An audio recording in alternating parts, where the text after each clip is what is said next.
അസ്സലാമു അലൈക്കും വറഹ്മത്തുള്ളാഹി വബറകാതുഹു. പ്രിയപ്പെട്ട സത്യവിശ്വാസികളെ, വിശ്വാസിനികളെ, നമ്മുടെ ജീവിതം ഐസൊരുകുന്ന പോലെ, മഞ്ഞൊരുകുന്ന പോലെ തീർന്നുകൊണ്ടിരിക്കുകയാണ്. ആ ജീവിതം എപ്പോഴാണ് അവസാനിക്കുക എന്ന വിഷയം മനുഷ്യരായ നമ്മളെക്കുറിച്ചൊക്കെയും അജ്ഞാതമായ ഒരു കാര്യമാണ്. പക്ഷെ നമ്മുടെ ജീവിതം എപ്പോഴും അവസാനിച്ചാലും അത് ഏറ്റവും നന്മയിൽ അവസാനിക്കുകയും ഏറ്റവും നല്ല ഒരു പര്യാവസാനം നമ്മൾക്കുണ്ടാവുകയും ചെയ്യണമെന്ന് ആഗ്രഹിക്കുകയും പ്രാർത്ഥിക്കുകയും ചെയ്യേണ്ട ആളുകളാണ് നമ്മളൊക്കെ. സംസാരിക്കാനുള്ള വിഷയം നമ്മൾക്ക് വിശ്രമിക്കാൻ സമയമില്ല പരലോകത്തല്ലാതെ എന്നുള്ളതാണ്. ഏറ്റവും അധികം നമ്മൾ ആലോചിക്കേണ്ടത് നമ്മൾക്ക് അല്ലാഹു സുബ്ഹാനഹു വ തആല നൽകിയ ഒരു വിശാലമായ അനുഗ്രഹത്തെക്കുറിച്ചാണ്. ഈ ലോകത്ത് സമ്പന്നനെന്നോ ദരിദ്രനെന്നോ പണ്ഡിതനെന്നോ പാമ്പനെന്നോ വ്യത്യാസമില്ലാതെ അല്ലാഹു സുബ്ഹാനഹു വ തആല എല്ലാവർക്കും ഒരേപോലെ നൽകിയ ഒരു അനുഗ്രഹമാണ് സമയം എന്ന് പറയുന്നത്. നമ്മൾക്കൊക്കെയും ഒരു ദിവസം 1440 മിനിറ്റുകൾ അഥവാ 86,000-ലേറെ സെക്കൻഡുകൾ റഹ്മാനായ റബ്ബ് നമ്മൾക്ക് എല്ലാവർക്കും നൽകുന്നുണ്ട്. ഈ നൽകിയ സമയങ്ങൾ കൊണ്ട് ഞാനും നിങ്ങളുമൊക്കെ എന്താണ് ചെയ്തത് എന്ന്, നമ്മൾ എന്താണ് പ്രവർത്തിച്ചു കൊണ്ടിരിക്കുന്നത് എന്ന്, നമ്മൾ എത്രമാത്രമാണ് നമ്മുടെ ഖബറിലേക്ക് വേണ്ടിയുള്ള സമ്പാദ്യങ്ങൾ ഒരുക്കിക്കൊണ്ടിരിക്കുന്നത് എന്ന് വളരെ ഗൗരവത്തോടു കൂടി നമ്മൾക്ക് ആലോചിക്കുവാനും ചിന്തിക്കുവാനും ഒക്കെ പറ്റുന്നിടത്താണ് നമ്മൾ വിജയികളായി തീരുന്നത്. നമ്മൾ ഈ ദുനിയാവിൽ സമയമില്ല എന്ന് ഒരുപാട് കാരണങ്ങൾ പറയുന്നവരാണ്. ഈ സമയമില്ല എന്ന് നമ്മൾ പറയുന്ന കാരണങ്ങൾ ബഹുഭൂരിഭാഗവും നമ്മൾ പരിശോധിച്ചാൽ അതൊക്കെയും നമ്മൾക്ക് ദീനിയായ വിഷയങ്ങൾ വരുമ്പോൾ മാത്രമുള്ള ഒഴിവ് കഴിവുകളായി നാം പറയുന്ന ന്യായീകരണങ്ങളും ആ ന്യായീകരണങ്ങളുടെ കണ്ടെത്തലുകളും മാത്രമാണ് എന്നുള്ളതാണ് സത്യം എന്ന് പറയുന്നത്. നമ്മൾ പലരും പരാതിപ്പെടുകയും എനിക്ക് സമയമില്ല. പക്ഷേ അതേ സമയം നമ്മൾ നോക്കിയാൽ നമ്മൾ ഒരു ദിവസത്തിൽ 3-4 മണിക്കൂറുകൾ നമ്മുടെ മൊബൈലുകളിൽ അശ്രദ്ധമായി അനാവശ്യമായി സമയം ചെലവഴിച്ചുകൊണ്ടിരിക്കുന്നവരാണ് നമ്മൾ. അർത്ഥമില്ലാതെ മൊബൈലുകളിൽ സ്ക്രോൾ ചെയ്തുകൊണ്ടിരിക്കുന്ന ആളുകളാണ് നമ്മൾ. ശരാശരി ഒരു മനുഷ്യൻ 3-4 മണിക്കൂർ മൊബൈൽ ഉപയോഗിക്കുന്ന ഒരു മനുഷ്യൻ ദിവസം 250 മുതൽ 300 മീറ്റർ വരെ തൻ്റെ കൈ കൊണ്ട് സ്ക്രോൾ ചെയ്യുന്നുണ്ട്. ഇറ്റ് മീൻസ് ഒരു ബുർജ് ഖലീഫയുടെ നീളത്തോളം നമ്മൾ ഒരു ദിവസം നമ്മുടെ മൊബൈലിൽ സ്ക്രോൾ ചെയ്ത് പോകുന്നുണ്ട് എന്നതാണ് ഏറ്റവും പുതിയ കാലത്തെ പഠനം. ഞാൻ പറഞ്ഞത് നമ്മൾക്ക് എല്ലാത്തിനും സമയമുണ്ട്. നമ്മൾക്ക് കൂട്ടുകാരെ കൂടെ ഇരിക്കാൻ സമയമുണ്ട്. പടച്ച റബ്ബിനോട് പ്രാർത്ഥിച്ചിരിക്കാൻ നമ്മൾക്ക് സമയം കിട്ടുന്നില്ല. നമ്മൾക്ക് സ്റ്റാറ്റസുകൾ അപ്ഡേറ്റ് ചെയ്യാൻ സമയമുണ്ട്. പക്ഷെ നമ്മൾക്ക് നമസ്കരിക്കുവാൻ സമയം കിട്ടുന്നില്ല. അപ്പം നമ്മുടെ എന്താ പ്രശ്നം ചോദിച്ചാൽ നമുക്ക് ടൈം ഇല്ലാത്തതാണോ പ്രശ്നം? അല്ല എന്നാണ് ഞാൻ പറയുക. മറിച്ച് നമ്മൾക്ക് ജീവിതത്തിൻ്റെ പർപ്പസ്, ജീവിതത്തിൻ്റെ സൃഷ്ടിപ്പിന് ലക്ഷ്യം അത് എന്താണ് എന്ന് നമ്മൾ മനസ്സിലാക്കുന്നിടത്ത് നമ്മൾക്ക് വന്നുപോയ പാളിച്ചകളായിരിക്കാം ഒരു പക്ഷേ നമ്മൾക്ക് നമ്മുടെ ടൈം ഏറ്റവും മനോഹരമായി യൂട്ടിലൈസ് ചെയ്യാൻ പറ്റാത്തതിൻ്റെ പ്രധാനപ്പെട്ട റീസൺ എന്ന് മനസ്സിലാക്കണം. നമ്മൾ ഇങ്ങനെ ആലോചിക്കുക, അല്ലാഹു സുബ്ഹാനഹു വ തആല എന്തിനാണ് എന്നെ ഭൂമി ലോകത്തേക്ക് പറഞ്ഞയച്ചത്? അത് റബ്ബ് പറഞ്ഞ മറുപടി വമാ ഖലഖതുൽ ജിന്ന വൽ ഇൻസ ഇല്ലാ ലിയഅ്ബുദൂൻ. എന്നെ ആരാധിക്കാൻ വേണ്ടിയല്ലാതെ ജിന്നിനെയും മനുഷ്യനെയും നാം സൃഷ്ടിച്ചിട്ടില്ല. മറ്റൊരു ഭാഗത്ത് സൂറത്തുൽ മുൽക്ക് 2-ാമത്തെ ആയത്ത് അല്ലാഹു പറഞ്ഞു അല്ലദീ ഖലഖൽ മൗത വൽ ഹയാത ലിയബ്ലുവകും അയ്യുകും അഹ്സനു അമലാ വഹുവൽ അസീസുൽ ഗഫൂർ. മരണവും ജീവിതവും ഞാൻ സൃഷ്ടിച്ചത്, സംവിധാനിച്ചത് ലിയബ്ലുവകും, നിങ്ങളെ പരീക്ഷിക്കുവാൻ, ടെസ്റ്റ് ചെയ്യുവാൻ വേണ്ടിയാണ്.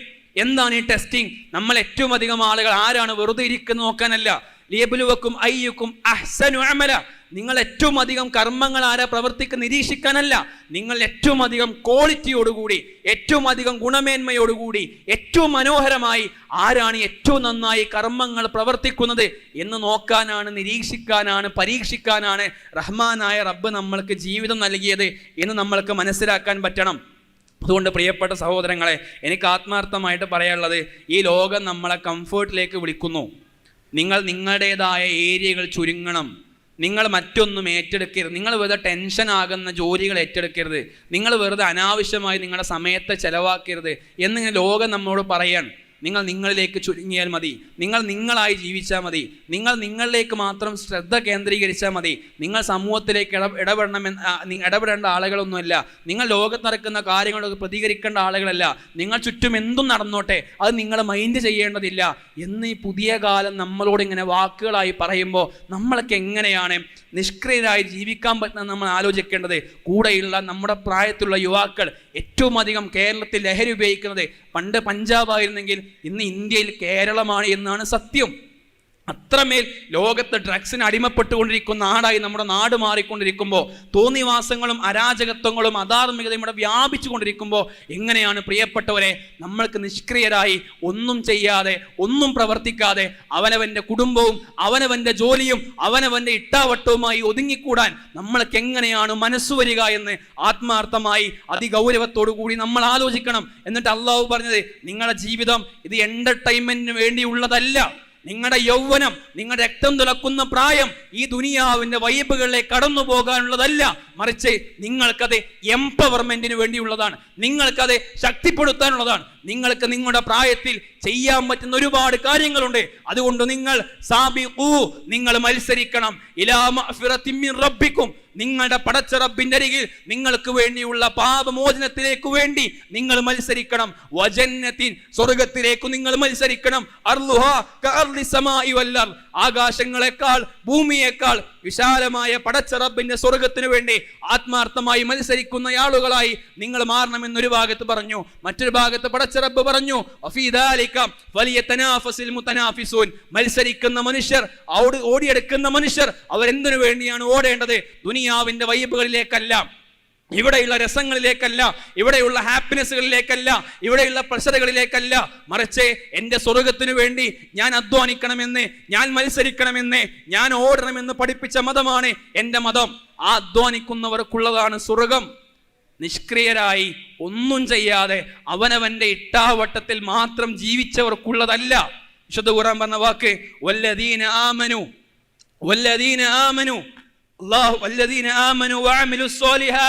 വിശ്വാസം മാത്രം പോരാ, നിങ്ങളുടെ കയ്യിൽ ഈമാൻ മാത്രം പോരാ, നിങ്ങളുടെ കയ്യിൽ അമലു സ്വാലിഹാത്തുകൾ ഉണ്ടാകണം, സൽക്കർമ്മങ്ങൾ ഉണ്ടാകണം, ആത്മാർത്ഥമായ പ്രവർത്തനങ്ങൾ ഉണ്ടാകണം. ആ പ്രവർത്തിച്ചവർക്ക് ഉലൈക അസ്ഹാബുൽ ജന്ന, അവരാണ് സ്വർഗത്തിന്റെ ആളുകൾ, അവരാണ് സ്വർഗത്തിന്റെ ആളുകൾ. ഹും ഫീഹാ ഖാലിദൂൻ, അവരവിടെ നിത്യവാസികളാണ് എന്ന് പഠിപ്പിച്ചു. ആ സ്വർഗമാണ് നമ്മളെ ഏറ്റവും അധികം മോട്ടിവേറ്റ് ചെയ്യേണ്ടത്. ആ സ്വർഗമാണ് നമ്മളെ ഏറ്റവും അധികം വിശ്രമില്ലാതെ പണിയെടുക്കുന്നവരാക്കി മാറ്റേണ്ടത്. ഞാൻ എവിടെയാണ് വിശ്രമിക്കേണ്ടത്? എൻ്റെ കബറിൽ. ഞാൻ എവിടെയാണ് വിശ്രമിക്കേണ്ടത്? എൻ്റെ സ്വർഗത്തിൽ. ഞാൻ എവിടെയാണ് പ്രവർത്തിക്കേണ്ടത്? ഈ ദുനിയാവിൽ. ഈ ദുനിയാവിലേക്ക് എന്നെ പടച്ചറബ് പറഞ്ഞയച്ചത് ഇവിടെ ആരാധന നിർവഹിക്കുവാൻ വേണ്ടിയാണ്. ഞാൻ ആരാധന ചെയ്യണമെങ്കിൽ ഞാൻ ദുനിയാവിൽ ജീവിക്കണം. ഈ ദുനിയാവിൽ ഞാൻ ജീവിക്കണമെങ്കിൽ എനിക്കൊരു വീട് വേണം. എനിക്കിവിടെ അധ്വാനിക്കണമെങ്കിൽ ആരോഗ്യം ഉണ്ടാകണം. ആരോഗ്യം ഉണ്ടാകണമെങ്കിൽ ഞാൻ ഭക്ഷണം കഴിക്കണം. ഞാൻ ഭക്ഷണം കഴിക്കണമെങ്കിൽ എൻ്റെ കയ്യിൽ പണം ഉണ്ടാകണം. എൻ്റെ കയ്യിൽ പണം ഉണ്ടാകണമെങ്കിൽ ജോലിക്ക് പോകണം. എനിക്ക് ജോലി കിട്ടണമെങ്കിൽ ഞാൻ പഠിക്കണം. ഞാൻ പഠിക്കുന്നത്, ജോലി ചെയ്യുന്നത്, ഭക്ഷണം കഴിക്കുന്നത്, വീട് വെക്കുന്നത് എന്തിനാണ് ചോദിച്ചാൽ എനിക്ക് അമല സ്വാലിഹാത്തുകൾ നിർവഹിക്കാൻ വേണ്ടിയാണ്. പക്ഷെ നമ്മുടെ കൂടെ ജീവിക്കുന്ന 95%, 95% ആളുകളും ഈ ലക്ഷ്യങ്ങൾ മറന്നുപോയവരാണ്. ഈ മാർഗങ്ങൾ ലക്ഷ്യങ്ങളായി സ്വീകരിച്ചവരാണ്. എന്തിനാണ് ജീവിതം? ആ ജോലിയാണ് ജീവിതം. എന്തിനാണ് ജീവിതം? ആ വീട് വെക്കലാണ് ജീവിതം. എന്തിനാണ് ജീവിതം? ആ റാങ്ക് നേടലാണ് ജീവിതം. അതിനപ്പുറമുള്ളതോ? മരിച്ചു പോകുമ്പോൾ എന്തുണ്ടാക്കി? സംഘടനയിൽ പ്രവർത്തിക്കാത്തതുകൊണ്ട്, നിഷ്ക്രിയരായി ഇതിനൊന്നും ഇറങ്ങാത്തതുകൊണ്ട് എന്തുണ്ടാക്കി ചോദിക്കുമ്പോൾ അവർ പറയുന്ന കുറെ മറുപടികളുണ്ട്. ഞങ്ങൾ കുറെ യാത്രകൾ പോയി, കുറെ ഓർമ്മകൾ സമ്പാദിച്ചു. ഈ ഓർമ്മകളുമായി പോകുന്നവർക്കുള്ളതല്ല സ്വർഗം. ഈ ഓർമ്മകളുമായി പോകുന്നവർക്കുള്ളതല്ല സ്വർഗം, അമലുകളുമായി പോകുന്നവർക്കുള്ളതാണ്. നിങ്ങൾക്ക് എന്തുണ്ടായി? ഞങ്ങൾ കുറെ സൗഹൃദങ്ങൾ ഉണ്ടാക്കി. യൗമ യഫിറുൽ മർഉ മിൻ അഖി, സ്വന്തം സഹോദരൻ വേണ്ട, തള്ളിക്കളയുന്ന നിമിഷം. വഉമ്മിഹി വഅബി, ബാപ്പയെയും ഉമ്മയെയും വേണ്ടെന്ന് പറയുന്ന ദിവസം. വസോഹിബത്തിഹി വബനി, എൻ്റെ ഭാര്യ വേണ്ട, എൻ്റെ ഭർത്താവ് വേണ്ട, എൻ്റെ മക്കൾ എനിക്ക് വേണ്ട എന്ന് മനുഷ്യർ തള്ളിപ്പറയുന്ന ദിവസം കടന്നു വരാനുണ്ട്. അവിടെ നമ്മൾക്ക് ഉപകാരപ്പെടുക നമ്മുടെ കർമ്മങ്ങളാണ്, നമ്മുടെ ദഅവത്താണ്, നമ്മൾ ആത്മാർത്ഥമായി പടച്ച റബ്ബിന് വേണ്ടി ചെയ്ത കർമ്മങ്ങളാണ്. എങ്കിൽ പ്രിയരെ, ആർക്കുള്ളതാണ് നരകം? ആർക്കുള്ളതാണ് നരകം? ലഖദ് കുൻത ഫീ ഉഫ്ലത്തിൻ മിൻ ഹാദാ, ലഖദ് കുൻത ഫീ ഉഫ്ലത്തിൻ മിൻ ഹാദാ, നീ ഇതിനെക്കുറിച്ചൊക്കെയും അശ്രദ്ധയിലായിരുന്നു. നിനക്കറിയാമായിരുന്നു പലതും, നീ കേട്ടിരുന്നു പലതും, നീ മനസ്സിലാക്കിയിരുന്നു പലതും, പക്ഷെ നീ അതിലേക്ക് ഡെഡിക്കേറ്റഡ് ആയില്ല, നിങ്ങൾ ഇറങ്ങിയില്ല. ഉദ്ഖുലൂ ഫിസ്സിൽമി കാഫ, ജീവിതത്തിൽ നമ്മൾ ഡെഡിക്കേറ്റഡ് ആകണം. മുഴുവനായി പടച്ച റബ്ബിൽ നമ്മളെ സമർപ്പിക്കണമെന്ന് പഠിപ്പിച്ച മതമാണ് ഇസ്ലാം. അവനവന് ഒഴിവുണ്ടാകുമ്പോൾ ആരെങ്കിലൊക്കെ നിർബന്ധിച്ചാൽ എപ്പോഴെങ്കിലൊക്കെ വേണമെങ്കിൽ ദൈവത്തിലേക്ക് ഇറങ്ങാം. അല്ല, ജീവിതത്തിൽ മുഴുനീളം നമ്മൾക്ക് ദായിയായി കൊണ്ട് ജീവിക്കുവാൻ പറ്റണം. പിന്നെയും ഖുർആൻ പഠിപ്പിച്ച ഭാഗം, വൈദാ തുത്ല അലൈഹി ആയാതുന, അവർക്കിടയിൽ നമ്മുടെ ആയത്തുകൾ ഓതി കേൾപ്പിക്കപ്പെട്ടാൽ അവരെ മറുപടി വല്ല മുസ്തക്ബറൻ കഅല്ലം യസ്മഅഹ, ഇതുവരെ അതൊന്നും കേൾക്കാത്തവനെ പോലെ അവർ തിരിഞ്ഞു പോകും. ഇതൊന്നും ഇതുവരെ കേൾക്കാത്ത ആളുകളെ പോലെ അവർ തിരിഞ്ഞു പോകും. എങ്ങനെ? അഹങ്കരിച്ചുകൊണ്ട് തിരിഞ്ഞു പോകും. ഇതൊക്കെ ഇങ്ങനെയൊക്കെ നടന്നപ്പോൾ എങ്ങനെ ശരിയാവുക എന്ന വർത്തമാനങ്ങൾ പറയാൻ തുടങ്ങും. കഅന്ന ഫീ ഉദ്നൈഹി വഖറ, അവരെ ചെവികളിൽ അടപ്പിട്ടതുപോലെ ഒന്നും കേൾക്കാൻ അവർ തയ്യാറാവുകയില്ല. ആ ആളുകൾക്കുള്ളതാണു നരകം. സജീവമായി ഇറങ്ങാത്തവർക്കുള്ളതാണു നരകം. പ്രവർത്തിക്കാത്തവർക്കുള്ളതാണു നരകം. ഇനി ഒരാളെ കണ്ടു, അയാൾ ക്യാമ്പിലേക്ക് കൊണ്ടുവന്നു, അയാൾ ക്ലാസ് കേട്ടു, പക്ഷേ ഇവിടെ നടക്കുന്ന കാര്യങ്ങളൊന്നും മൈൻഡ് ചെയ്യാത്ത ആളുകളുണ്ട്. ഖുർആൻ പിന്നെയും ഒരു വിഭാഗത്തെ കുറിച്ച് പറഞ്ഞു, യസ്മഉ ആയാത്തില്ല, അവർ അള്ളാഹുവിന്റെ ആയത്തുകൾ കേൾക്കും. തുത്ലാ അലൈ, അവരരികിൽ അത് ഓതി കേൾപ്പിക്കപ്പെടും. സുമ്മ യുസിറു മുസ്തക്ബിറൻ, അവരതിനോടും അഹങ്കരിച്ചുകൊണ്ട് തള്ളിക്കളയുമെന്നാണ്. അങ്ങനെ കഅല്ലം യസ്മഅഹ, അവരൊന്നും കേൾക്കാത്തവനെ പോലെ, ഒന്നും കേൾക്കാത്തവനെ പോലെ അത് അഹങ്കാരമായി ശടിച്ചു നിൽക്കുന്ന, അതിലേക്ക് ഇറങ്ങാത്തവരായിട്ട് അവർ മാറും. ഇതൊന്നും ഞങ്ങളെ പറ്റിയല്ല, ഇങ്ങനെയൊന്നും ജീവിക്കേണ്ട ആവശ്യമില്ല, ഇങ്ങനെയൊന്നും പ്രവർത്തിക്കേണ്ട ആവശ്യമില്ല, അങ്ങനെയൊക്കെ നോക്കിയാൽ എങ്ങനെ എല്ലാവരും സ്വർഗത്തിലുണ്ടാവുക എന്ന് കുറേ ന്യായങ്ങൾ അവർ പറയും. അല്ലാഹു പറയാ ഫബശ്ശിറുഹു, അവരറിയിക്കണം, ബിഅദാബിൻ അലീം, വേദനയേറിയ ശിക്ഷ അവർക്കുണ്ട് എന്ന് അവർക്ക് പറഞ്ഞു കൊടുക്കണം. പിന്നെയും ഒരു വിഭാഗത്തെ കുറിച്ച് പറഞ്ഞു, വൈദാ അലിമ, അവർ അറിഞ്ഞാൽ, മിൻ ആയാത്തിന, അള്ളാഹുവിൻ്റെ ആയത്തുകളിൽ നിന്ന് വല്ലതും അറിഞ്ഞാൽ, ഇത്തഖദഹാ ഉസുവ, അവരതിനെ ഒരു പരിഹാസ വിഷയമാക്കിയെടുക്കും. അള്ളാഹുവിൻ്റെ ആയത്ത് കേൾക്കും, അറിയും, മനസ്സിലാക്കും, പക്ഷെ അത് വിശ്വസിക്കാനും ഉൾക്കൊള്ളാനും പ്രവർത്തിക്കാനും തയ്യാറാകാത്ത ആളുകൾ, ഉലായിക ലഹും അദാബും മുഹീൻ, അവർക്കും അപമാനകരമായ ശിക്ഷയുണ്ട് എന്ന് പഠിപ്പിച്ച മതം. പ്രിയപ്പെട്ടവരെ, യുവത്വം ഇന്ന് സ്ക്രീനുകളിലാണ്, പബ്ബുകളിലാണ്, ക്ലബ്ബുകളിലാണ്, ഗ്രൗണ്ടുകളിലാണ്, സ്ക്രീനുകളിലാണ്, അഡിക്ഷനുകളിലാണ്, ലഹരിയിലാണ്, തോന്നിവാസങ്ങളിലാണ്. ഉമ്മത്തിൻ്റെ നട്ടെല്ലായി മാറേണ്ടവരാണ് നമ്മൾ. അതേ നമ്മൾ ഈ ഉമ്മത്തിൻ്റെ വേദനയായി മാറിക്കൊണ്ടിരിക്കുന്നു. ഈ പ്രശ്നങ്ങൾ, നമ്മുടെ തിരക്കുകൾ എല്ലാം അവസാനിക്കുന്ന ഒരു ഘട്ടം കടന്നു വരും. ആ ഘട്ടം എന്ന് പറയുന്നത് നമ്മൾ പടച്ച റബ്ബിൻ്റെ അരികിലേക്ക് മടങ്ങുന്ന ദിവസമാണ്. നമ്മൾ അള്ളാഹുവിൻ്റെ വിളികൾക്ക് ഉത്തരം കൊടുക്കുന്ന ദിവസമാണ്. നമ്മൾ എപ്പോഴെങ്കിലും ആ ദിവസത്തെക്കുറിച്ച് എത്രമേൽ ബോധവാന്മാരായിട്ടുണ്ട് എന്ന് വളരെ ആത്മാർത്ഥമായിട്ടൊന്ന് ആലോചിക്കണം. ഇവിടെ നമ്മൾക്ക് തിരക്കുകളില്ല, ഇവിടെ നമ്മൾക്ക് ഒഴിവ് കഴിവുകളില്ല. ഞാൻ തിരക്കില്ല എന്ന് റബ്ബെ നമ്മൾക്ക് പറയാം. മരണത്തെ കണ്ടുമുട്ടുമ്പോൾ നമ്മൾ പറയും, ഞാൻ ഒരുങ്ങിയിട്ടില്ല, ഞാൻ തയ്യാറായിട്ടില്ല, എൻ്റെ കയ്യിൽ ഒന്നുമില്ല, ഞാൻ ഒരുപാട് അശ്രദ്ധമായി ജീവിച്ചു റബ്ബെ എന്ന് പറയുന്ന, പരിതപിക്കുന്ന, സങ്കടപ്പെടുന്ന ആളുകളായി ഞാനും നിങ്ങളും മാറാൻ പാടില്ല. നമ്മൾ നമ്മളെക്കുറിച്ച് ആലോചിക്കുക. ഞാൻ മരിച്ചാൽ എന്താണ് സംഭവിക്കാൻ പോകുന്നത്? ഒരു പ്രവർത്തകൻ മരിക്കുന്നതും ഒരു സാധാരണക്കാരൻ മരിക്കുന്നതും ഒരേപോലെയല്ല. ഒരു സാധാരണക്കാരൻ മരിക്കും, നമ്മൾ മരിക്കുന്നു, നമ്മളെക്കുറിച്ചുള്ള മരണവാർത്തകൾ നമ്മുടെ നാട്ടിൽ സജീവമായി കേൾക്കുന്നു, നമ്മുടെ വീട് നിശബ്ദമാകുന്നു, നമ്മളെ ഇവിടെ നിന്ന് ഹോസ്പിറ്റലിൽ കൊണ്ടുപോയി അവിടുന്ന് വീട്ടിലേക്ക് എത്തിക്കുന്നു, നമ്മുടെ അയൽവാസികളും നാട്ടുകാരും കുടുംബക്കാരും കൂട്ടുകാരും നമ്മളെ കാണാൻ വരുന്നു. ഇന്ന് വൈകുന്നേരം ഒരു 5-6 മണിയാകുമ്പോഴൊക്കെ പള്ളിക്കാട്ടിൽ നമ്മൾക്ക് വേണ്ടി ഒരുക്കി വെച്ച 6 അടി മണ്ണിലേക്ക് നമ്മൾ ഇറക്കി വെക്കപ്പെടും.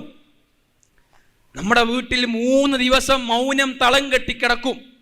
ഒരാഴ്ച ആർക്കും ചിരിയും കളിയും തമാശകളൊന്നും ഉണ്ടാവില്ല. മാക്സിമം 1 മാസം നമ്മുടെ വാപ്പയോ നമ്മുടെ ഉമ്മയോ നമ്മുടെ മക്കളോ നമ്മുടെ ഇണയോ റിക്കവറായിട്ട് വരാൻ ടൈം എടുത്തു എന്ന് വരാം. ഈ 1 മാസങ്ങൾക്കപ്പുറം പ്രിയപ്പെട്ടവരെ, നമ്മൾ എവിടെയാണ്? ആരാണ് നമ്മളെ ഓർക്കാൻ പോകുന്നത്? നമ്മളെ ഓർത്തിരിക്കുന്നവരോട് മനുഷ്യർ പറയും, എല്ലാവരും മരിക്കൂലേ, നിങ്ങൾ അവരെ കുറിച്ച് ആലോചിച്ചിരിക്കണോ? എല്ലാവരും അങ്ങനെ തന്നെയല്ലേ, നമ്മൾക്ക് ഇനിയും മുന്നോട്ട് ജീവിക്കണ്ടേ? മറവിയുടെ ചതുപ്പിലേക്ക് നമ്മളെ ആൾ എടുത്തെറിയും.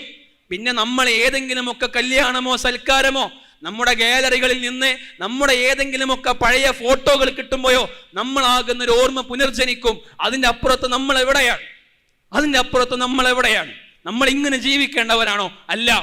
നമ്മൾ മുഹമ്മദ് അമാനി മൗലവി എന്ന് കേട്ടിട്ടില്ലേ?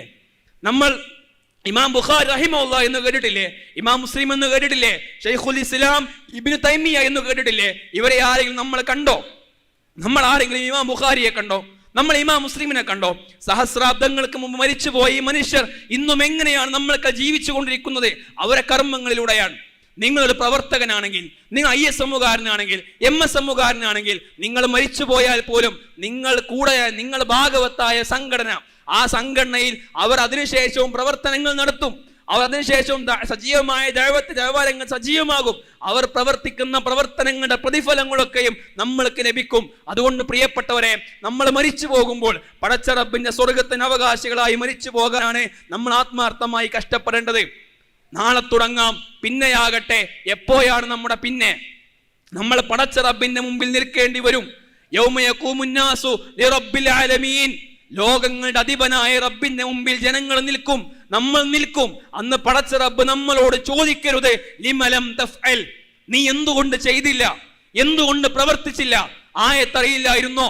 ഹദീസ് അറിയില്ലായിരുന്നോ? പ്രതിഫലം അറിയില്ലായിരുന്നോ? നിന്റെ മുമ്പിൽ സമൂഹം ചീഞ്ഞളിഞ്ഞുകൊണ്ടിരിക്കുന്നത്, തെറ്റുകൾ വ്യാപകമായി കൊണ്ടിരിക്കുന്നത് നീ കണ്ടിട്ടില്ലായിരുന്നോ? എന്തേ നിന്നിലേക്ക് ചുരുങ്ങി? എന്തേ അരുതെന്ന് പറയാതിരുന്നു? എന്തേ വേണ്ടെന്ന് പറയാതിരുന്നു? എന്തേ നോ എന്ന് പറയാതിരുന്നു? എന്തേ നീ എതിരെ പ്രവർത്തിച്ചില്ല? എന്തേ ദീൻ മുന്നോട്ട് നയിച്ചില്ല? എന്തുകൊണ്ട് നീ പറഞ്ഞില്ല? വമൻ അഹ്സനു ഖൗലൻ മിമ്മൻ ദആ ഇലല്ലാഹ്. അല്ലാഹുവിലേക്ക് ക്ഷണിക്കുന്നവനേക്കാൾ നല്ല വാക്ക് പറയുന്നവനാരുണ്ട് എന്ന് പഠിപ്പിച്ച മതം. കുൻതും ഖൈറ ഉമ്മ, നിങ്ങളാണ് ഏറ്റവും ഉത്തമരായ ഖൈറ ഉമ്മ, നിങ്ങളാണ് ഏറ്റവും ഉത്തമരായ സമൂഹം. എന്തുകൊണ്ടാണ് ആ ക്വാളിറ്റി കിട്ടിയത്? നിങ്ങൾ നന്മ കൽപ്പിക്കുന്നവരാണ്, തിന്മ വിരോധിക്കുന്നവരാണ്. നമ്മിതുണ്ടാകണം പ്രിയരെ. നമ്മൾ നന്മ പറയണം, നമ്മൾ തിന്മ വിരോധിക്കണം. നമ്മളല്ലാതെ ആരാണ് ഇവിടെ പറയാൻ? നമ്മളല്ലാതെ ആരാണ് എതിർത്തു പറയാൻ? നമ്മളല്ലാതെ ആരാണ് ലഹരികളോട് നോ എന്ന് പറയാൻ? മാതാപിതാക്കളെ പരിപാലിക്കണമെന്ന് പറയാൻ നമ്മളല്ലാതെ മറ്റാരുണ്ട്? തോന്നിവാസങ്ങളോടെ, അരാജകത്വങ്ങളോടെ പാടില്ലെന്ന് പറയാൻ നമ്മളല്ലാതെ വേറെ ആരുണ്ട്? ആ നമ്മൾ നിഷ്ക്രിയരായി ഒന്നിനും പറ്റാതെ ഒരു മലവെള്ളപ്പാച്ചിൽ ഒഴുകുന്ന ചണ്ടി പോലെ നമ്മളായി തീരുന്നത് കൊണ്ടാണ് മുസ്ലിം ഉമ്മത്തിനെ ഇന്ന് ലോകം ആക്രമിച്ചു കൊണ്ടിരിക്കുന്നത്. നിശബ്ദമായി യുവത്വം നിശബ്ദമാകുമ്പോൾ അവിടെ പിശാച് ബോൾഡായി മാറുന്നു. നമ്മൾ നിഷ്ക്രിയരാകുമ്പോൾ അവർ ശത്രുക്കൾ പ്രവർത്തിക്കുന്നവരായിട്ട് മാറുന്നു.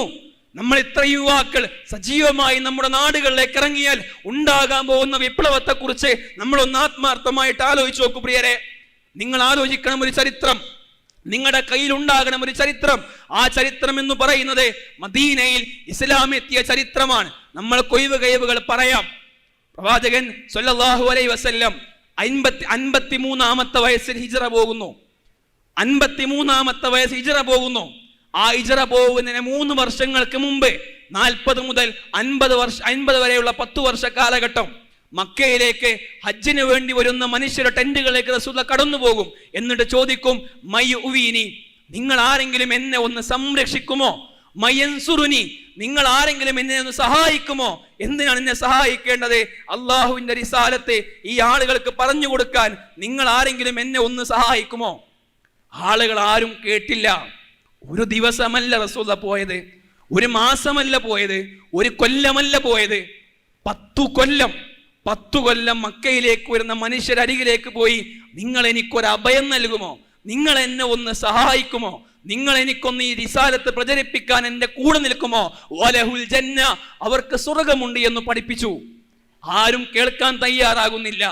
പ്രവാചകൻ സല്ലല്ലാഹു അലൈഹി വസല്ലം ഏതെങ്കിലും മനുഷ്യർക്കരികിലേക്ക് നടന്നുപോയാൽ മക്കയിലെ ആളുകൾ പറയും, നിങ്ങൾ അയാൾ വഴിതെറ്റിപ്പിക്കാതിരിക്കട്ടെ, നിങ്ങൾ അയാളെ സൂക്ഷിക്കണം കേട്ടോ, അയാൾക്ക് ഭ്രാന്താണ് കേട്ടോ. പ്രിയരെ, ആ മദീനയിൽ നിന്നൊരു സംഘം വരുന്നു. അതിലൊരു 20 വയസ്സുകാരനുണ്ട്, ഒരു ചെറുപ്പക്കാരനുണ്ട്, ഒരു യുവാവുണ്ട്, ഒരു MSMകാരനുണ്ട്. ആ യുവാവ് റസൂലുള്ളാഹിയെ കാണുന്നു, പ്രവാചകന്റെ ചുണ്ടും ദീന് കേൾക്കുന്നു, മനോഹരമായ ഇസ്ലാമിന്റെ ആദർശം കേട്ട് ഇസ്ലാം സ്വീകരിക്കുന്നു. ഈ ചെറുപ്പക്കാരൻ 20കളിൽ മദീനയിലേക്ക് തിരിച്ചു ചെല്ലുന്നു. മദീനയിലേക്ക് തിരിച്ചു പോകുമ്പോൾ ഇദ്ദേഹത്തിന്റെ മനസ്സിലാകെയുള്ള തീരുമാനം എന്ന് പറയുന്നത് റസൂലുള്ളാഹി സ്വല്ലല്ലാഹു അലൈഹി വസല്ലമയെ ലോകത്തിന്റെ രാജാവാക്കണം, മദീനയിൽ ഇസ്ലാം എത്തിപ്പിക്കണം. എന്താണ് ചെയ്യാൻ പറ്റുക എന്ന് ആലോചിച്ചു ഒരു 20 വയസ്സുകാരൻ. ആ 20 വയസ്സുകാരൻ ഒന്നാമതായി തീരുമാനിച്ചു, മദീനയിൽ ഇസ്ലാമിന് ഒരു ഓഫീസ് ഉണ്ടാക്കണം, ഒരു ഓഫീസ് ഉണ്ടാക്കണം. എവിടെയാണ് ഓഫീസ് ഉണ്ടാക്കുക? അദ്ദേഹത്തിന്റെ സ്വന്തം വീട്ടിൽ, അദ്ദേഹത്തിന്റെ ബെഡ്റൂം മദീനയിലെ 1ാമത്തെ ഓഫീസാക്കി മാറ്റി. അവിടെ നിന്ന് ശക്തമായ പ്രബോധനങ്ങൾ നടത്തി. ആ വർഷം 17 പേർ ഇസ്ലാമിലേക്ക് കടന്നു വന്നു. ഈ 17 പേരുമായി അദ്ദേഹം മക്കയിലേക്ക് അടുത്ത വർഷം ഹജ്ജിന് വേണ്ടി പോയി. പ്രവാചകന്റെ കൈ പിടിച്ച് ഉടമ്പടി ചെയ്തു. ഇതാണ് 1-ാം അഖബ ഉടമ്പടി. ഈ 17 പേർ തിരികെ വന്നു. ശക്തമായ പ്രബോധനങ്ങൾ നടത്തി. മദീനയിലെ മനുഷ്യർ, ജൂത ക്രൈസ്തവ പണ്ഡിതന്മാർ ഇസ്ലാമിക സംശയങ്ങളുമായി വന്നു. മറുപടി കൊടുക്കാൻ ഇവർക്ക് അറിവില്ല. മക്കയിലേക്ക് എഴുത്തെഴുതി ഒരു പണ്ഡിതനെ പറഞ്ഞയക്കണം. ഇസ്ഹാബ് ഇബ്നു ഉമൈർ റളിയല്ലാഹു അൻഹു അദ്ദേഹം മദീനയിലേക്ക് 1-ാമത്തെ പ്രബോധകനായി കടന്നുപോയി. ഈ സ്വഹാബിയുടെ വീട്ടിലിരിക്കും. ഇസ്ലാമിനെ കുറിച്ച് ആര് സംശയവുമായി വന്നാലും അദ്ദേഹത്തിന് റൂമിലേക്ക് എത്തിക്കും. തിരിച്ചാ മനുഷ്യൻ പുറത്തേക്ക് ഇറങ്ങുക മുസ്ലിമായി കലിമ ചൊല്ലിക്കൊണ്ടാണ്. സഅദ് ഇബ്നു മുആദ് റളിയല്ലാഹു അൻഹുവിനെ പോലെയുള്ള വിശ്വവിഖ്യാത സ്വഹാബാക്കൾ ഇസ്ലാം സ്വീകരിക്കാൻ കാരണക്കാരനാക്കിയത് ഈ 20 വയസ്സുകാരനെയാണ്. ആ വർഷം 70 പേർ ഇസ്ലാം സ്വീകരിച്ചു. ഈ 70 ആളുകളുമായി റസൂൽ അടുത്ത വർഷം വരെ മക്കയിലേക്ക് ഹജ്ജിന് വേണ്ടി പോയി. പ്രവാചകൻ ബൈഅത്ത് ചെയ്തു. ഇതാണ് 2-ാം അഖബ ഉടമ്പടി. അന്ന് അവര് പറഞ്ഞു, പ്രവാചകരെ, ഇനി നിങ്ങൾ ഈ മക്കയിൽ ജീവിക്കണ്ട, ഇവിടെ പീഡനങ്ങൾ സഹിച്ച് പ്രയാസപ്പെട്ട് നിങ്ങൾ ജീവിക്കല്ലേ, നിങ്ങൾ ഞങ്ങൾ നാട്ടിലേക്ക് വരിക, യഥരിബിലേക്ക് വരിക, മദീനത്തേക്ക് വരിക. നമ്മൾക്കറിയാം, രാത്രി പ്രവാചകന്റെ കിടപ്പിൽ, പ്രവാചകന്റെ പുതപ്പിൽ അലിള്ളവന് കിടക്കുകയും റസൂൽ രാത്രി കൂടെ സഞ്ചരിക്കുകയും സൗർ ഗുഹയിൽ 3 ദിവസം താമസിക്കുകയും ചെയ്ത് പേടിച്ച് വേച്ച് മദീനന്റെ അതിർത്തി ചവിട്ടിയ സെക്കൻഡ് മുതൽ മദീനയിൽ പ്രവാചകൻ രാജാവാണ്. ഒരു വലിയ ജനസഞ്ചയം പ്രവാചകനെ കാത്തിരിക്കുന്നു. ആരാണ് അവർക്ക് കൊടുത്തത് ഈ ഈമാൻ? ആരാണ് ഈ വിശ്വാസത്തിന് സന്ദേശം പകർന്നു കൊടുത്തത്? ഒരു 20 വയസ്സുകാരൻ. ആ 20 വയസ്സുകാരൻ പ്രവാചകൻ സ്വല്ലല്ലാഹു അലൈഹി വസല്ലം മദീനയിലേക്ക് എത്തി. 9 മാസം കഴിഞ്ഞ് മരണപ്പെട്ടു. ഒരു യുദ്ധങ്ങളിൽ പോലും റസൂലുള്ളാഹിന്റെ കൂടെ പങ്കെടുത്തില്ല. 20-ാമത്തെ വയസ്സിൽ ഇസ്ലാം സ്വീകരിച്ച് 23-ാമത്തെ വയസ്സിൽ മരണപ്പെട്ട ആ സ്വഹാബി വര്യന്റെ പേര് അസ്അദ് ഇബ്നു സുറാറ റളിയല്ലാഹു അൻഹു. അദ്ദേഹത്തിന്റെ ജീവിതത്തിൽ അദ്ദേഹം കണ്ട ഒരേ ഒരു ലക്ഷ്യം, റസൂലുള്ളാഹിയെ ലോകത്തിന് രാജാവാക്കി മാറ്റണം. ആ ലക്ഷ്യം അദ്ദേഹത്തിന് ക്ഷീണം പകർന്നില്ല. ആ ലക്ഷ്യം അദ്ദേഹത്തെ തളർത്തിയില്ല. ഒരു പരിഹാസങ്ങളുടെ മുമ്പിൽ, കുത്തുവാക്കിന്റെ മുന്നിൽ, ആക്ഷേപങ്ങളുടെ മുമ്പിൽ, മർദ്ദനങ്ങളുടെ മുമ്പിൽ അദ്ദേഹം തോറ്റുകൊടുത്തില്ല. ഞാൻ ആത്മാർത്ഥമായി പറയുന്നത്, ഈ സമ്മേളനം കൊണ്ട് ഇതിൽ നിന്ന് എത്ര അസ്അദ്മാരാണ് ഉദയം ചെയ്യാൻ വേണ്ടി കാത്തിരിക്കുന്നത്. എത്ര പേരിറങ്ങും, എത്ര പേർ സജീവമായി രംഗത്തിറങ്ങും. നമ്മൾക്ക് ലക്ഷ്യമുണ്ടാകണം. ഞാൻ മരിക്കുന്നതിന് മുൻപ്, എന്റെ ശ്വാസം ഉയരുന്നതിന് മുമ്പ്, ഞാൻ നിശബ്ദമാകുന്നതിന് മുമ്പ്, എന്റെ പേരുകൾ മാഞ്ഞു പോകുന്നതിന് മുമ്പ്, ഞാൻ മയ്യിത്ത് നാമകരണം ചെയ്യപ്പെടുന്നതിന് മുമ്പ് എനിക്കെന്തു ചെയ്യാൻ പറ്റും? എന്നെ കൊണ്ട് സാധിക്കുന്നത്ര നന്മ പ്രവർത്തിക്കുവാൻ വേണ്ടി മാത്രമാണ് ഞാൻ പരിശ്രമിക്കുക. നമ്മൾക്ക് ഇവിടെ ആരോടും വിദ്വേഷമില്ല, നമ്മൾക്ക് ആരോടും വെറുപ്പില്ല, നമ്മൾക്ക് ആരോടും പരാതികളില്ല. പക്ഷേ ഈ ദീനിനെ കീറിമുറിക്കാൻ വേണ്ടി ശ്രമിച്ചാൽ ഈ അജയ്യമായ ആദർശം കൊണ്ട് നമ്മൾ പ്രഖ്യാപിക്കും, ഇതാണ് ശരി. ഖുൽ ഇന്ന ഹുദല്ലാഹി ഹുവൽ ഹുദാ എന്ന് പ്രഖ്യാപിക്കും നമ്മൾ. ഇത് മാത്രമാണ് ശരിയെന്നും പ്രഖ്യാപിക്കും. വഖാല ഇന്നനി മിനൽ മുസ്ലിമീൻ, ഞാൻ മുസ്ലിമീങ്ങളിൽ പെട്ടവനാണ് എന്ന് പ്രഖ്യാപിക്കുന്നവരാണ് നമ്മൾ. ഇന്ന സ്വലാത്തി വനുസുകി വമഹിയായ വമമാതി ലില്ലാഹി റബ്ബിൽ ആലമീൻ എന്ന ആർജവത്തിൽ നെഞ്ചത്തു കൈകെട്ടി പറയുന്നവരെ ആ റബ്ബിന് വേണ്ടി നമ്മൾ എത്ര സമയം മാറ്റി വെക്കുന്നുണ്ട്? നമ്മുടെ ദിവസത്തിൽ 1440 മിനിറ്റിൽ ഒരു 5 നേര നമസ്കാരങ്ങൾക്കപ്പുറം ബാക്കി എത്ര സമയം നമ്മൾ ദീനിനു വേണ്ടി മാറ്റി വെക്കുന്നുണ്ട്? നമ്മൾ എത്ര സമയം മാറ്റി വെക്കും? നമ്മൾ മരിച്ചാൽ നാം അണയാത്ത കർമ്മങ്ങളുമായി ഏതു കർമ്മങ്ങൾക്കാണ് നാം തിരികൊളുത്തിയത്? നാം പറയുന്ന എല്ലാവരും പ്രഭാഷകന്മാരാകണമെന്നില്ല പ്രിയരെ. നമ്മൾ വെക്കുന്ന ചില പോസ്റ്റുകൾ, നമ്മുടെ ചില എഴുത്തുകൾ, നമ്മുടെ ചില സ്റ്റാറ്റസുകൾ, നമ്മളെ ചില വർത്തമാനങ്ങൾ, അത് ഒരുപാട് മനുഷ്യരുടെ മനസ്സിൽ വിത്തുകളായി നട്ടുപിടിപ്പിക്കാൻ നമ്മൾക്ക് കഴിയും. നമ്മൾ പോലും ആ കർമ്മങ്ങളുടെ പ്രതിഫലം അറിയില്ല. പക്ഷെ നാളെ പരലോകത്തെത്തുമ്പോൾ നാം അധ്വാനിച്ച അധ്വാനങ്ങൾ, നമ്മുടെ കയ്യിൽ നിന്ന് ചെലവായ സമ്പത്തുകൾ എല്ലാം അല്ലാഹു നമ്മൾക്ക് ഇരട്ടിയാക്കി തരും. ദീനിന്റെ മാർഗത്തിൽ നാം ചെലവഴിച്ച നമ്മുടെ സമയങ്ങൾ വെറുതെയാകില്ല. നാം ചെലവാക്കിയ സമ്പത്ത് വെറുതെയാകില്ല. നാം ഉറക്കമൊഴിച്ച രാത്രികൾ വെറുതെയാകില്ല. നാം കൂടിയ മീറ്റിങ്ങുകൾ വെറുതെയാകില്ല. നാം ആലോചിച്ച ആലോചനകൾ വെറുതെയാകില്ല. നാം പ്രോഗ്രാം സംഘടിപ്പിച്ച് ആള് വരാതായി പോയത് വെറുതെയാകില്ല. എല്ലാത്തിനുമുള്ള പ്രതിഫലം അല്ലാഹു സുബ്ഹാനഹു വ തആല തരും, നൽകും. അത് പടച്ച റബ്ബിന്റെ ഓഫറാണ്. നമ്മൾക്ക് ദുനിയാവിൽ സന്തോഷം ഉണ്ടാകണോ? നമ്മൾ പറയുന്ന ന്യായം എന്താണ് പ്രിയരെ? ദഅവ രംഗത്തേക്ക് ഇറങ്ങാതിരിക്കാൻ നമ്മൾ പറയുന്ന ന്യായം എന്താണ്? കുടുംബം പ്രശ്നമാണ് എന്നാണോ? റസൂലുള്ളാഹിക്ക് മരണപ്പെടുമ്പോഴോ 9 ഭാര്യമാര് ജീവിച്ചിരിക്കുന്നു. 9 കുടുംബം റസൂലുള്ളാഹിക്കുണ്ട്. ആ 9 കുടുംബത്തിനിടയിൽ നിന്ന് ഒരു സൈന്യാധിപനായി മാറി, ഒരു നേതാവായി മാറി, രാജാവായി മാറി, ഉമ്മത്തിൽ ലീഡറായിട്ട് മാറി. ഒരുപാട് ഉത്തരവാദിത്തം എനിക്കുണ്ട്, എനിക്കിതാവില്ല എന്നാണോ? ഇവിടെ ഏതെങ്കിലും ഒരു മുഖ്യമന്ത്രി, ഏതെങ്കിലും ഒരു MLA, ഏതെങ്കിലും ഒരു MP ഈ ഉത്തരവാദിത്തം എനിക്ക് ഭയങ്കര ഭാരമാണ് എന്ന് പറഞ്ഞ് രാജിവെച്ച് പോയ ചരിത്രമുണ്ടോ? ദീനിന്റെ വിഷയം വരുമ്പോൾ മാത്രം നമ്മൾക്ക് തോന്നും പണം നടക്കൂല, ജോലി ശരിയാവൂല, ബിസിനസ് കൺട്രോൾ ചെയ്യാൻ കഴിയൂല, കുടുംബം തെറ്റും. അശ്ശൈത്വാനു യഇദുകുമുൽ ഫഖ്റ, പിശാചു നിങ്ങളെ ദാരിദ്ര്യം കൊണ്ട് ഭയപ്പെടുത്തും. അല്ലാഹു പറഞ്ഞിട്ടില്ല ഇൻ തൻസുറുല്ലാഹ യൻസുറുക്കും. അല്ലാഹു പറഞ്ഞ വർത്തമാനം, നിങ്ങൾ എന്നെ സഹായിച്ചാൽ ഞാൻ നിങ്ങളെ സഹായിക്കാം. ബിലാൽ റളിയല്ലാഹു അൻഹു അടിമയായ ചരിത്രം നമ്മൾക്കറിയാം. ആ ബിലാൽ ലോകത്തുനിന്ന് വിട പറയുമ്പോൾ ഷാമിലെ ഗവർണർ ഉക്കാല ചന്തയിൽ റൗഡിയായി ലോകത്തോട് വിട പറയുമ്പോ 24 രാഷ്ട്രങ്ങളുടെ അധിപൻ, സ്വഹാബാക്കള് പല ലോകത്തോട് വിട പറയുമ്പോ പല നാട്ടിലെയും ഗവർണർമാർ ആരുയർത്തി? പടച്ച റബ്ബ് ഉയർത്തി. എന്തുകൊണ്ട് ഉയർത്തി? തൗഹീദ് കൊണ്ട് ഉയർത്തി. ആ ദീനിലേക്ക് നമ്മൾ ഇറങ്ങിയാൽ നമ്മൾക്ക് ദുനിയാവ് നമ്മുടെ പിറകെ വരും. ദീൻ ഒഴിവാക്കി ദുനിയാവിന്റെ പിറകെ ഓടിയാൽ ദുനിയാവ് നമ്മൾക്ക് കിട്ടാ കനി പോലെയായി മാറും. ഞാൻ പറഞ്ഞത്, നമ്മൾക്കിപ്പോൾ സമയമുണ്ട്, നമ്മുടെ ഇടനെഞ്ചിൽ തുടിപ്പുണ്ട്, നമ്മൾക്ക് ആരോഗ്യമുണ്ട്, മനസ്സ് കൊതിക്കുന്നിടത്തേക്ക് ശരീരം എത്തിക്കാനുള്ള ശക്തിയുണ്ട്. ഇത് വെറുതെയല്ല. ഈ ജീവിതത്തെ കുറിച്ച് പടച്ച റബ്ബ് ചോദിക്കും. ഈ യൗവനം എങ്ങനെ നുരുമ്പിച്ചു തീർത്തു എന്ന് ചോദിക്കും. അന്ന് മരുന്നു മണക്കുന്ന റൂമുകളിലേക്ക് നമ്മൾ മാറ്റപ്പെടുന്ന കാലഘട്ടം വരും. അനങ്ങാൻ കഴിയാത്ത കാലഘട്ടം വരും. തിരിഞ്ഞെണീക്കാൻ പറ്റാത്ത കാലഘട്ടം വരും. നെറ്റി ഒന്ന് നിരത്തുകുത്തി സുജൂദ് ചെയ്യാൻ പറ്റാത്ത കാലഘട്ടം വരും. അന്ന് ജീവിതത്തിന് ഇന്നലകളിലേക്ക് തിരിഞ്ഞു നോക്കുമ്പോൾ നമ്മൾക്കുണ്ടാകേണ്ട ആശ്വാസം എന്താണ് എന്നറിയുമോ? നമ്മൾക്കുണ്ടാകേണ്ട സമാധാനം എന്താണ് എന്നറിയുമോ? അല്ലാഹുവേ, എന്റെ യൗവനം, എന്റെ ആരോഗ്യം, രക്തം തിളക്കുന്ന പ്രായം, ഇവിടുത്തെ വൈബുകളിലേക്ക് ഞാൻ കടന്നുപോയിട്ടില്ല, ഇവിടുത്തെ ആസ്വാദനങ്ങളിലേക്ക് കടന്നുപോയിട്ടില്ല. ഞാൻ കടന്നുപോയത്, ഞാൻ സഞ്ചരിച്ചത്, ഞാൻ ജീവിച്ചു തീർത്തത് അല്ലാഹുവേ നിന്റെ മതത്തിലായിരുന്നു എന്ന് പറയാൻ, നമ്മൾക്ക് ആർജവുണ്ടാകുന്ന ജീവിതം ജീവിക്കാൻ നമ്മൾക്ക് സാധ്യമാകണം. ഞാൻ പറഞ്ഞ പോലെ ഇതെല്ലാം കേട്ടിട്ടും ഒന്നും കേൾക്കാത്തവനെ പോലെ, ഒന്നും മനസ്സിലാക്കാത്തവനെ പോലെ മുസ്തക്ബിറൻ, അഹങ്കാരികളായിക്കൊണ്ട് ഇവിടെ എണീറ്റു പോകരുത് എന്നാണ് എനിക്ക് ആത്മാർത്ഥമായിട്ട് പറയാനുള്ളത്.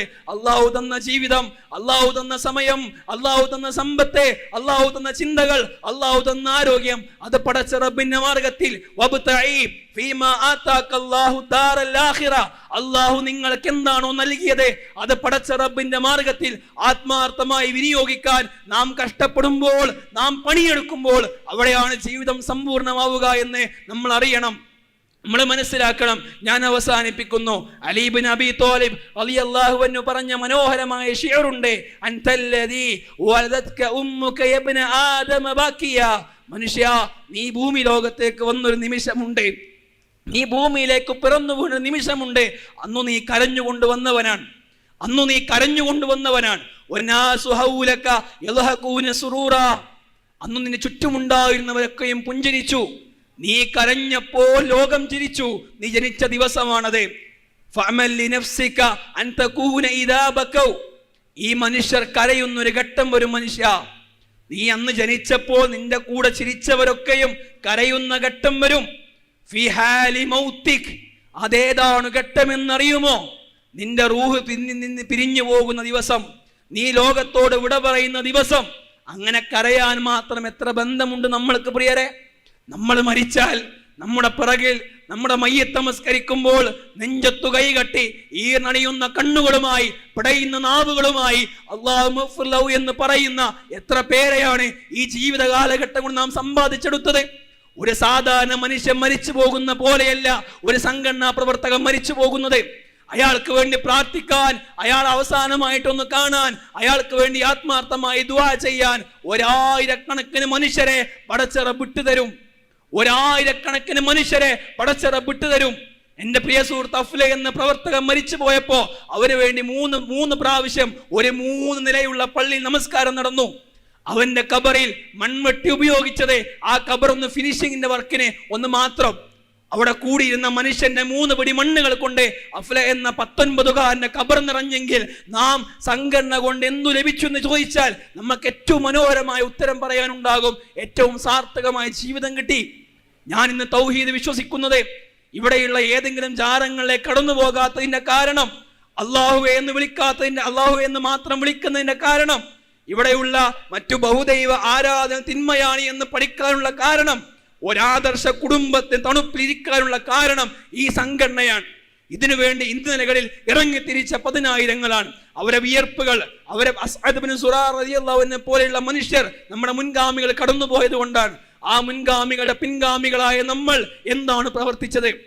ഒരു നവോത്ഥാന പ്രസ്ഥാനത്തിന്റെ പിൻതലമുറക്കാരായ നമ്മൾ എന്താണ് പ്രവർത്തിച്ചു കൊണ്ടിരിക്കുന്നത്? കേരള ജംഇയ്യത്തുൽ ഉലമയുടെ 100ാം വാർഷികം നടക്കാനിരിക്കുന്നു. നമ്മൾ ആർജവത്തിൽ പറയും, ഈ കേരളക്കരയിൽ നവോത്ഥാനം തിരികൊളുത്തിയ നമ്മളാണ് എന്ന്. മുസ്ലിമീങ്ങൾ വിദ്യാഭ്യാസം കഷ്ടപ്പെട്ട പണി നമ്മളാണ് എന്ന്. ദർസുകളിൽ നിന്ന് മദ്രസകളിലേക്ക് സ്ഥാപിതമാക്കിയ നമ്മളാണ് എന്ന്. ഇവിടെ മാറ്റങ്ങൾ ഉണ്ടാക്കിയ നമ്മളാണ് എന്ന്. ഇന്നും ഏറ്റവും അധികം വിറ്റയിക്കപ്പെടുന്ന വ്യാപാരമായി ദീന് മാറുമ്പോൾ അതിനെതിരെ ശബ്ദിക്കുന്ന ഒരേ ഒരു വിഭാഗം നമ്മളാണ് എന്ന് ആർജവത്തോടുകൂടി ഇവിടെ പടച്ച റബ്ബിനോട് മാത്രമേ പ്രാർത്ഥിക്കാവൂ എന്ന് ആർജവത്തിൽ നെഞ്ചത്തു കൈവച്ച് ഒരണ സംശയമില്ലാതെ പ്രഖ്യാപിക്കാൻ ഇന്നു കേരളക്കരയിൽ ആർജവമുള്ള നട്ടെല്ലുള്ള ഒരേ ഒരു പ്രസ്ഥാനം നമ്മളാണ് എന്ന് നമ്മൾക്ക് ആർജവത്ത് പറയാൻ പറ്റണം. നമ്മൾ പ്രവർത്തിക്കണം. നമ്മൾ മരിക്കുന്നവരെ പ്രവർത്തിക്കണം. നമ്മൾ മരിക്കുന്ന സമയം ഉമ്മ കരയും, ബാപ്പ കരയും, മക്കൾ കരയും, പ്രിയപ്പെട്ടവർ കരയും, അയൽവാസികളും കുടുംബക്കാരും നാട്ടുകാരും വരിവരിയായി കാണാൻ വരും. പക്ഷേ അന്ന് ഞാൻ ആരാകണം? ലോഹിക്കൻ മസ്റൂറ, നിറപുഞ്ചിരിയോടെ കൂടി പടച്ച റബ്ബിൻ്റെക്ക് മടങ്ങാൻ പറ്റണം. ദുനിയാവിലേക്ക് ഞാൻ കരഞ്ഞു വന്നു, പക്ഷെ ദുനിയാവ് ഞാൻ തിരിച്ചു പോകുന്ന ചിരിച്ചുകൊണ്ടാകണം. എൻ്റെ നെറ്റിയിൽ കർമ്മങ്ങളുടെ വിയർപ്പ് തുള്ളികൾ ഉണ്ടാകണം. എൻ്റെ ചുണ്ടിൽ പടച്ച റബ്ബിനെ കാണാനുള്ള പുഞ്ചിരികൾ ഉണ്ടാകണം. എൻ്റെ കൈകളിൽ, എൻ്റെ കിതാബുകളിൽ ഞാൻ അധ്വാനിച്ച അധ്വാനങ്ങൾ ഉണ്ടാകണം. ഈ അധ്വാനങ്ങളുമായി പടച്ച റബ്ബിന് മുമ്പിലേക്ക് എത്തി നിനക്ക് ഞാൻ തന്ന ജീവിതം കൊണ്ട് എന്തു ചെയ്തു ചോദിക്കുമ്പോൾ നമുക്ക് പറയാൻ പറ്റണം, പടച്ചോനെ നിന്റെ മാർഗത്തിൽ നിനക്ക് വേണ്ടി ദീൻ പ്രചരിപ്പിക്കുവാൻ വേണ്ടി ഞാൻ സമയത്തെ ക്രമീകരിച്ചു റബ്ബേ. എനിക്ക് ദീൻ എൻ്റെ ശ്വാസമായിരുന്നു റബ്ബേ. എൻ്റെ ജോലി എനിക്ക് അന്നമാണെങ്കിൽ എനിക്ക് എൻ്റെ ദീനും എൻ്റെ ദഅവത്തും എൻ്റെ ശ്വാസമായിരുന്നു റബ്ബേ എന്ന് പറയാൻ നമ്മൾ ആർജവത്തോടു കൂടി തയ്യാറാകണം. നാളെയാകാം, പിന്നെയാകാം, അടുത്ത മാസമാകാം, അടുത്ത ടേമിലാകാം എന്ന് പറഞ്ഞ പലരും ഇന്ന് ഖബറുകളിലാടി എന്ന ബോധ്യമുണ്ടാകണം. ആ ഖബറിൽ സ്വർഗത്തിന്റെ കവാടങ്ങൾ തുറക്കപ്പെട്ട് ഏറ്റവും മനോഹരമായി മണവാൾ ഉറങ്ങുന്ന പോലെ വിശ്രമിച്ചു കൊള്ളൂ എന്ന് പറയുന്ന ആ ഖബറാണ് എന്റെ വിശ്രമം. അവിടേക്ക് എത്തുന്നത് വരെ എനിക്ക് വിശ്രമിക്കാൻ സമയമില്ല. എന്നെ കാത്തിരിക്കുന്നവരുണ്ട്, എനിക്ക് നിർവഹിക്കാൻ ദൗത്യങ്ങളുണ്ട്. അള്ളാഹു എനിക്ക് തന്ന ബുദ്ധി കൊണ്ട്, ചിന്ത കൊണ്ട്, സമ്പത്ത് കൊണ്ട്, എൻ്റെ ആലോചനകൾ കൊണ്ട്, ആത്മാർത്ഥമായ പ്രവർത്തനങ്ങളുമായി അള്ളാഹുവിൻ്റെ ഈ ദുനിയാവിൽ ജീവിച്ച് ഏറ്റവും മനോഹരമായ മരണം പ്രതീക്ഷിച്ച് ആഗ്രഹിച്ചുകൊണ്ട് മുന്നോട്ട് പോകാൻ നമ്മൾക്ക് പറ്റുമ്പോൾ ഒരു കണ്ണും കാണാത്ത, ഒരു കാതും കേൾക്കാത്ത, ഒരു മനുഷ്യന്റെ ഹൃദയവും സങ്കല്പിക്കുക പോലും സാധ്യമല്ലാത്ത പടച്ച റബ്ബിന്റെ സ്വർഗം നമ്മൾക്ക് കിട്ടും.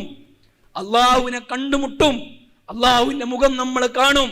ഈ ലോകത്ത് നാം അധ്വാനിച്ചത് ആർക്ക് വേണ്ടിയാണോ, കഷ്ടപ്പെട്ടത് ആർക്ക് വേണ്ടിയാണോ, വേദന സഹിച്ചത് ആർക്ക് വേണ്ടിയാണോ, സമ്പത്ത് ചെലവാക്കിയത് ആർക്ക് വേണ്ടിയാണോ, നാം ഉറക്കമൊഴിച്ചത് ആർക്ക് വേണ്ടിയാണോ, അവരെ നമ്മൾ കാണും. ആ കാണുന്ന സെക്കൻഡ് വരെ അവിടെയാണ് എൻ്റെ വിശ്രമം. അവിടെയാണ് എനിക്ക് ജീവിതം ജീവിച്ചു തീർക്കാനും ആസ്വദിക്കുവാനും നുകരുവാനും ഉള്ളത്. എൻ്റെ ജീവിതം 30 കഴിഞ്ഞവരെ ജീവിതത്തിന്റെ പകുതിയും തീർന്നുപോയി. 40 കഴിഞ്ഞവരെ 3/4 ഭാഗവും തീർന്നുപോയി. ഇനിയുള്ള സെക്കൻഡുകൾ എന്തു ചെയ്യാമെന്നാലോചിക്ക്. നന്മയിലേക്ക് നമ്മുടെ സമയത്തെ ക്രമപ്പെടുത്ത്. എന്നിട്ട് ഏറ്റവും മനോഹരമായ ജീവിതം ജീവിച്ചു തീർക്കാൻ വേണ്ടി പരിശ്രമിക്കുക. അർഹമുറാഹിമീനായ നാഥൻ ഏറ്റവും നല്ല യൗവന കാലഘട്ടവും ഏറ്റവും ധന്യമായ ജീവിതവും നമ്മൾക്ക് ഏവർക്കും നൽകി നമ്മെ എല്ലാം അനുഗ്രഹിക്കുമാറാകട്ടെ. അഖൂലു ഖൗലി ഹാദാ അസ്തഗ്ഫിറുല്ലാഹ ലീ വലക്കും അസ്തഗ്ഫിറു ഇന്നഹു ഹുവൽ ഗഫൂറുർ റഹീം വൽഹംദുലില്ലാഹി റബ്ബിൽ ആലമീൻ. അസ്സലാമു അലൈക്കും വറഹ്മത്തുള്ളാഹി വബറകാതുഹു.